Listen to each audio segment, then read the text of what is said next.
Hello friends, welcome back to this channel. दोस्तों, इस video में DHFL Dewan housing finance limited के लिए मैं आप लोगों से बातचीत करूंगा। लेकिन उससे पहले आप लोगों से रिक्वेस्ट रहेगी, अगर आप चैनल को फर्स्ट टाइम देख रहे हैं, इस प्लेटफॉर्म को फर्स्ट टाइम देख रहे हैं, सब्सक्राइब करके बेल आइकन को हिट कर लीजिए ताकि आपको आने वाले समय में वीडियोज़ की नोटिफिकेशन मिलती रहे। दूसरी रिक्वेस्ट कि अगर आप डीमेट अकाउंट या ट्रेडिंग अकाउंट ओपन कराने के लिए इंटरेस्टेड हैं, डिस्क्रिप्शन बॉक्स में वीडियो के लिंक दिया गया है।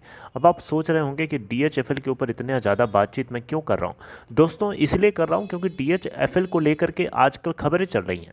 आजकल ये थोड़ा चर्चा का विषय है, इसीलिए मैं आप लोगों से बात कर रहा हूँ। और जो मैं खबर आप लोगों के साथ डिस्कस करने जा रहा हूँ, ये 16 मार्च की ही अपडेटेड है। अब देखिए यहाँ पे मैं आपको प्रूफ के साथ दिखाऊंगा। आप देख सकते हैं यहाँ पे, मैं मार्क करके थोड़ा सा आपको बता दूँ। ओके, सो आप देखिए यहाँ पे, ये आप देख सकते हैं, ये अपडेटेड ऑन मार्च 16 2022, यानी ये जस्ट कल की बात है।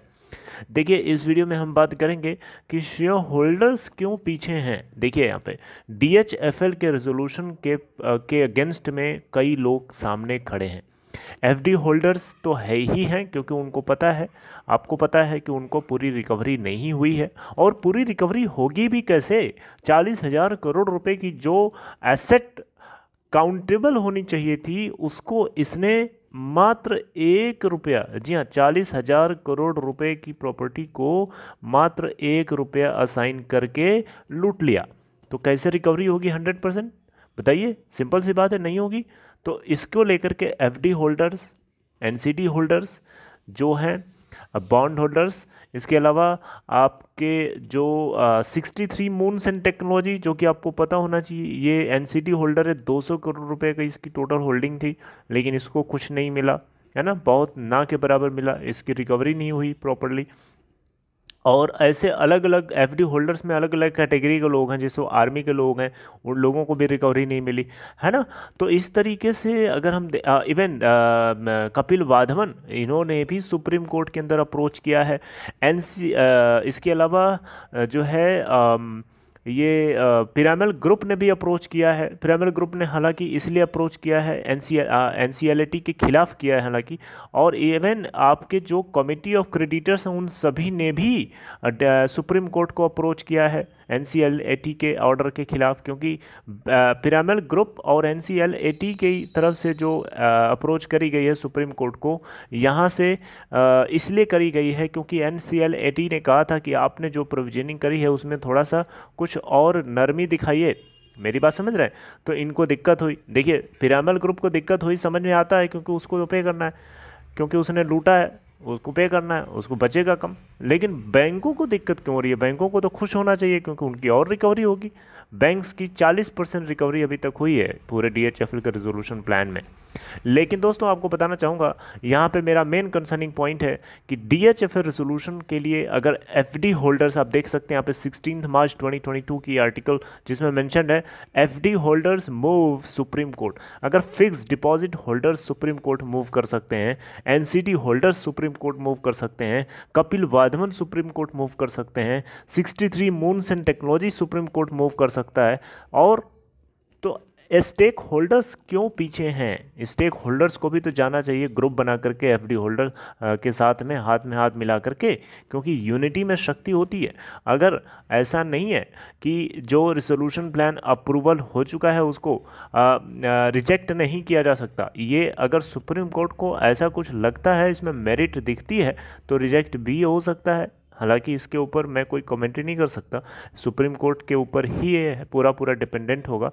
और सबसे अच्छी बात यह है कि यहाँ पे 40% की रिकवरी बैंकों को हुई है पिरामिड ग्रुप के इस रेजोल्यूशन प्लान के माध्यम से। वहीं कपिल वाधवन 100% रिकवरी की गारंटी तक देने को तैयार है, और वो भी सुप्रीम कोर्ट के अंदर अप्रोच किए हुए हैं। तो मुझे लगता है कि उनके इस स्टेप को मजबूत बनाने के लिए, उसको पावरफुल बनाने के लिए, उसको वर्थफुल बनाने के लिए स्टेक होल्डर्स को भी अपनी प्रेजेंस दिखानी चाहिए। क्योंकि एनी हाउ किसी भी तरीके से सुप्रीम कोर्ट को बस ये लगने दो, बस ये महसूस करा दो कि जो भी FD होल्डर्स हैं, जो भी NCD होल्डर्स हैं, जो भी स्टेक होल्डर्स हैं, उन जो भी फाइनेंशियल क्रेडिटर्स हैं, उन सभी को उनका 100% मिलने वाला है। और वो कपिल वाधवन कैसे देंगे, अपनी पूरी प्लानिंग बताएं, राइट।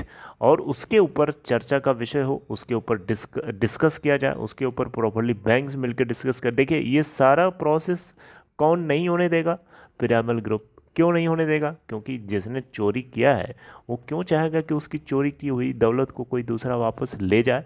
कोई चाहेगा क्या, कोई चोर ऐसा चाहेगा क्या, मुझे तो नहीं लगता कोई चाहेगा। तो देखिए यहाँ पे 40,000 करोड़ रुपए की एसेट को जिसने 1 रुपया साइन करके लूटने की बात करी हो, उसको डेफिनेटली यहाँ पे सुप्रीम कोर्ट को अप डाउन करना चाहिए मुझे लगता है। क्योंकि देखिए कपिल वाधवन की बात बिल्कुल कहीं ना कहीं सही है। उन्होंने साफ साफ यही कहा था कि DHFL की जो वैल्यू है वो वैल्यू इसको नहीं मिल रही है। बहुत ही सस्ते में, बहुत ही कम रेट पे DHFL के एसेट्स को लूटा जा रहा है। लेकिन फाइनेंशियल क्रेडिटर्स ने, कमेटी ऑफ क्रेडिटर्स ने, रिजोल्यूशन प्रोफेशनल ने, RBI ने, किसी ने नहीं सुनी। जबकि RBI और रिजोल्यूशन प्रोफेशनल को तो सुनना चाहिए, क्योंकि RBI is the centre for all banks, और बैंक्स की रिकवरी सबसे ज़्यादा प्रायोरिटी होनी चाहिए। 100% recovery is the main priority of RBI, क्योंकि RBI सेंट्रल बैंक है। मेरी बात समझ रहे हैं। तो ये सिचुएशन है, मुझे लगता है कि आप मेरी बात समझ रहे हैं, और आप सब स्टेक होल्डर्स को भी पीछे नहीं हटना चाहिए दोस्तों। यहाँ पे आपको भिड़ जाना चाहिए और साथ देना चाहिए, और अपने लोगों या जो पॉजिटिव डायरेक्शन से जो सोचने वाले लोग हैं उनको मजबूती देनी चाहिए। मुझे लगता है कपिल वाधवन की तरफ से जो 100% रिकवरी की बातें करी जा रही हैं उसमें मेरिट तलाशने की कोशिश करना चाहिए, उसमें एश्योरेंस ढूंढना चाहिए, और उनकी प्लानिंग स्ट्रक्चर क्या है, किस तरीके से पे करेंगे, उसके ऊपर डिस्कशन करना चाहिए। सुप्रीम कोर्ट भगवान की दया से एक बार मौका दे और तो कुछ शायद बात भी बने। यहाँ अगर आप देखें तो FD होल्डर्स को टोटल 1241 करोड़ रुपए का अमाउंट जो है रिसीव हुआ है, जो कि इनका क्लेम था 5400 करोड़ रुपीज़ का। यानी हम परसेंटेज में देखें तो FD होल्डर्स को मात्र 23% की रिकवरी हुई है, बाकी 77% की रिकवरी नहीं हुई है। तो आप खुद सोच सकते हैं, लोगों के पेट में छुरा नहीं घोंपा गया है, तो ये क्या है? क्या है ये? 77% लोगों की मेहनत की कमाई, लोगों की दिन रात के पसीने की कमाई, लोगों की अपनी नींद को हराम करके काम करने की कमाई यूं ही चली गई हाथ से, कुछ नहीं हो पाया। बड़ा दुख होता है सोच करके, और सबसे बड़ा ज़्यादा दुख होता है ये सोच करके कि जिसने ऐसा किया वो एक बहुत ही कैसी सोच का हो सकता है, गॉड नोस। बहरहाल दोस्तों, मैं किसी भी स्पेसिफिक पर्सन को यहाँ पे टारगेट नहीं करना चाहूँगा किसी भी तरीके से, और मेरा हक भी नहीं है। लेकिन हाँ, जो सही है और जो गलत है, इन दोनों में फ़र्क करना हमें आना चाहिए।